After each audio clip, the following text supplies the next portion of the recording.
Hey, it's the Fort Worth Playboy, And my Playboy's bunny. and welcome to our podcast where we discuss Or pickup. our podcast. Our podcast where we discuss pickup, game, relationships. Sex. That's right. And today we talk about the fun guy. And for a lot of guys, it's a certain, everybody kind of has a different role over time. Who you are. You might be the dangerous guy, or you might be the boyfriend, or you might be the husband guy, but sometimes your job may end up being the fun guy. And you're really good at this. Yeah. I think you come by this naturally, but also it's just amplified in all the different ways that you've trained up over the years. Yeah. And practice. It all comes together sometimes. Yeah. So the role of the fun guy, it's basically for a lot of these guys that are interested in like running a rotation. Mm-hmm. So when you're running a lot of girls, you kind of have to figure out where's my head at. And your role is as a fun guy. And you have to focus in on that's your role. Mm-hmm. And I would mentally say this to myself, like before I was going to meet somebody up for the first date. She's been divorced. Yeah. She's probably been on a bunch of shitty dates. Yeah. She's not having a good time. No. She had a shit day at work. Absolutely. I'm going to make goddamn sure she has a good time. Yeah. At least one of her kids threw a screaming fit or something right before she walked out. And so you can come in, be the sexy guy, have a couple drinks, adult conversation. Yes. Something sexy and fun, and you can show her a good time. Yeah. You become now she's going to know through subconscious or unconscious, exchange, you're probably not the best long-term mating potential she's ever met. Right. But you're the fun guy. Well, and the key is I think that the fun guy, quote unquote, gets a little bit of a negative connotation with some of our listeners who take themselves very seriously. I could see that. But it's not about being the court jester. No. It's about her having good feelings associated with you. Exactly. And always having a good time with you. So it's not that you're on a stand-up comedy show. No. It's that you give her good feelings. Exactly. And I have seen some serious guys do this. I know exactly what you're saying, but it's a little bit, you just don't see it as open. But they're able to run a number of women. The women have a wonderful time. Uh-huh. It's just a little bit, like you said, it's more of a, they just carry themselves in a more mature manner. They're not going to be too lighthearted. But she has a good time. Yeah. And that's all that matters. And that's what we mean by being the fun guy. Yeah. Really. Yeah. You kind of like your personality. I'm like I've always said, I worked as a bouncer in a comedy club for a couple of years when I was in my early 20s now. So I'm sure a lot of that rubbed off. Sure. Well, and always being in fitness around clients. Yeah. I mean, you've talked to it's a different thousands environment. upon thousands of women a year. Yeah. So you've got a lot of practice running conversation. Yeah. But it can be done because mostly it's what your fulfillment is. Yeah. And then how, what is your role in her life? When she's done with all these other bullshitters, she meets up with you and she's like, I'm going to have fun. I'm going to have a couple drinks. I'm going to get my brains fucked out. It's a good time. Right. And so that's your role as the fun guy. And it's a lot easier to kind of manage, what am I supposed to be doing? Should I, text this girl? Should I call her? How do I put her into the rotation? As long as you kind of remember what your role is. Mm-hmm. You're never going to be the husband or the boyfriend. And that's okay. Your job is to kind of have a good time. Well, and I would think it would also help her manage her expectations of you if she realizes you're not serious. You're not serious marriage potential. Exactly. So then if you don't answer for 5 or 6 hours, when you're texting back and forth or whatever, she's also, if she gets her panties in a wad, that's just because she's trying to put a little bit more on you than she knows you can handle. That's a good point. Yeah. Or that you're there for, I should say. Girls are pretty savvy, and generally, after the first couple meetups, they know who you are and what you do and why you're there. Yeah. And people always go, well, what if somebody gets the wrong? Girls will opt out of this very quickly. They won't even meet up with you if they get like an inkling. If that's not their gig, Yeah. generally they don't walk in and go, "Oh, this isn't what I thought it would be," And that's how you have to approach it. Is girls will opt out more quickly than guys will. Right.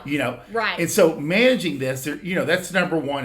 That's your role. I'm going to be the fun guy, and it's a good role to have for a while in your lifetime. Yeah. There's certain ways to kind of like manage this, and what I usually suggest to guys is meet up with this girl no more than once a week. Yeah. She can be Miss Tuesday night, whether you guys go out or she just comes over. Once you're locked in. Yeah. Because initially, we've talked about this a lot. Initially, you want bam, bam, bam, like several meetups in a row to get her locked in. So then you can take her more to like. Whether you have sex on the first date or the second date, most adults end up within the first 2 dates. Mm-hmm. You want to have sex with her like 3 or 4 times within the first 7 days. Mm-hmm. And that's a different video. We'll just link that below as how to get a girl to sexually lock in on you. Yeah. But once you have her locked in, you can kind of pull back and get her into like once a week. Yeah. Which for adults who have kids and are busy and have a career, they're like, that will work. Yeah. It's just right. It is. And you kind of get your rhythm where it's like she even knows, she's like, I'll have plans on Tuesday nights. Yeah. Yes. I'm excited. Exactly. She has something to look forward to. Yeah. She can have a sitter, or the oldest kid watches the kid. And, you can work it because girls need a motherfucking break sometimes. Yeah. It's not a bad idea for long distance relationships is to be the fun guy where they do come into town, be it for work or pleasure, or they have family there, that they can meet up with you. Yeah. And that won't be as scheduled or as like consistent, but it's one way to, have more girls in your rotation, girls you like being around, but it's not logistically or practical for a day-to-day, interaction. Right. And with you being the fun guy and there's a little less communication. Mm-hmm. And you generally, this is something you have to accept. And that's why it's not always for all guys, is she's going to sleep with other guys. Right. That's part of the deal.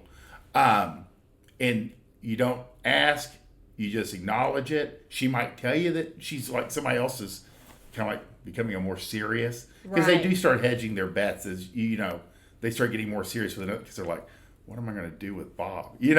So they're kind of juggling that in their head. So you just have to know that she's going to have sex with other people. She might disappear. She probably won't disappear on your night. She might give you a heads up that she can't meet that week. Yeah. But generally, you don't ask where she's been. You're cordial and, have you been having a great week? Or, Yeah. But you don't get too into the details unless she wants to tell you. Yeah. No, and getting upset about any of it is completely, it's just not your place. No, it's not your place. It's not part of your role. Yeah. Is worrying about where she's at when she's not with you. But when she's with you, you're focused in. Yeah. And that's a good, and girls adapt to this incredibly well. Right. Because you're fulfilling a role that a lot of girls, if they had a bunch of shitty relationships or come out of a bad divorce or a bad relationship, they need a break. Yeah. Just something fun. It's true. And that's how you mention it. And it's just a little bit less communication every couple of days. You just kind of like, there's just less of. Usually playful or nagging. Yeah. Or, something just stupid. Send her something stupid. Yeah. And again, for the more serious guys, they might not even talk to her till the next Tuesday. Right. But that's okay too. Yeah. Absence, a girl starts to like you in your absence. It's true. When you're not around. It gives us time to imagine a lot more, and a lot more, I would say it's a lot better reflection of you, what we imagine than what really is. So exactly, it works in your favor to just let us have our imaginations run wild. Yeah, she might imagine you're out with another hot blonde, whining and dining, and you actually have your feet up. Well, or imagine that you come from a specific kind of family. Imagine that you've got specific kinds of experiences. We'll imagine We'll imagine an entire storyline of your life. Yeah. That's not even accurate. It's like these very good and it players. romanticizes you in her eyes. It's like these very good players say a girl's imagination is your best ally. Yeah. You know, I mean, just to kind of like plant the seeds and then let her run with it. I bet he loves going to the symphony. I bet, we'll imagine all kinds of future dates that never have any Materialize, intention yeah. of happening. That's funny. Yeah, absolutely. And the third thing is that these girls are going to come and go, because most girls at some point are going to want a boyfriend, and they want something serious. Yeah. They want somebody that they can be seen with. They can post pictures on Facebook. Yeah. They can take to family functions and weddings like we've talked about. Usually this is Bunny's lines, but I've heard it enough that I can kind of remember now. This is why they want a boyfriend. But your role will come to an end. Yeah. And you got to be cool with that. Or at least Temporarily. no, I would say at least you have to be very okay with being very background.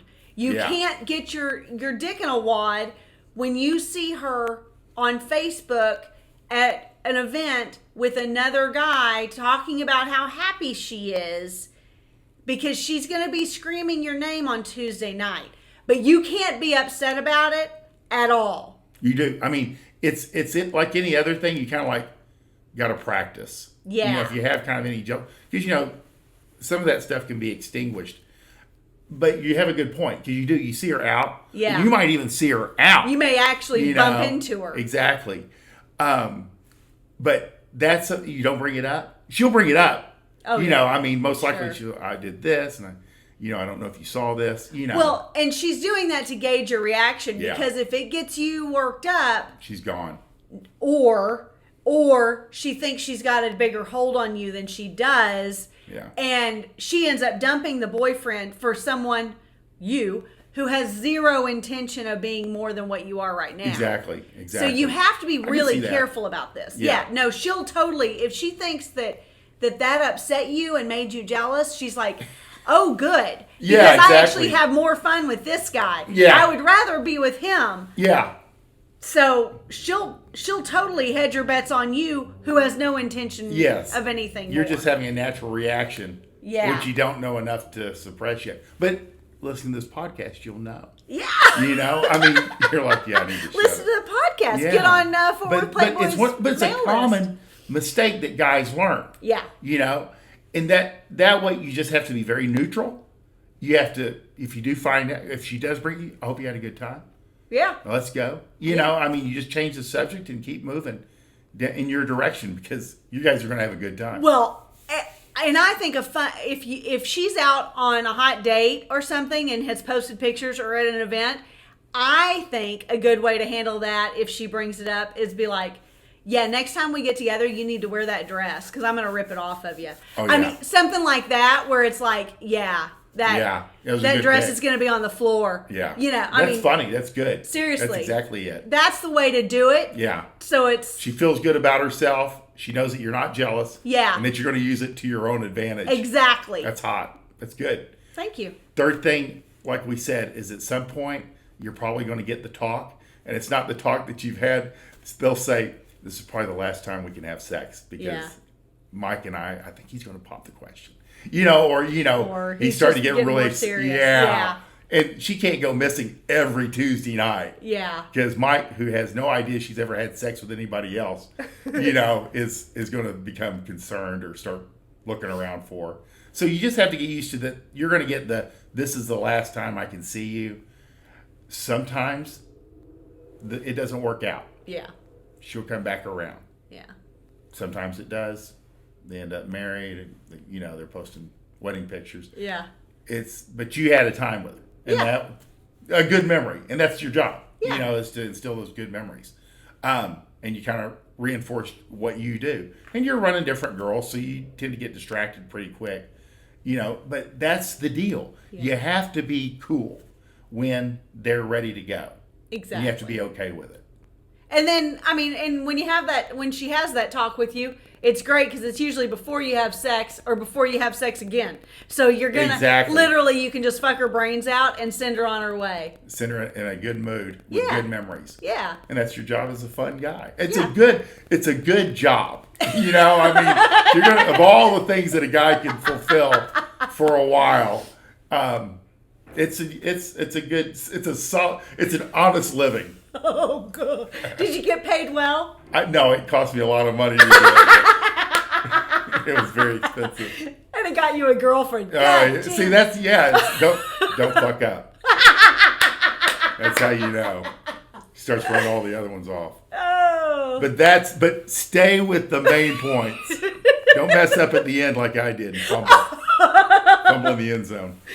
Oh, you're rotten. So if you like this, we talk about our newsletter. Bunny's newsletter is down below, and so is mine. I try to go a little bit more in depth into different topics. Yeah. And Bunny, how does your newsletter? I mean, and the fact that you're in this world with us, how do you approach these things differently than the average? I just love to interpret the red pill truths from a female perspective.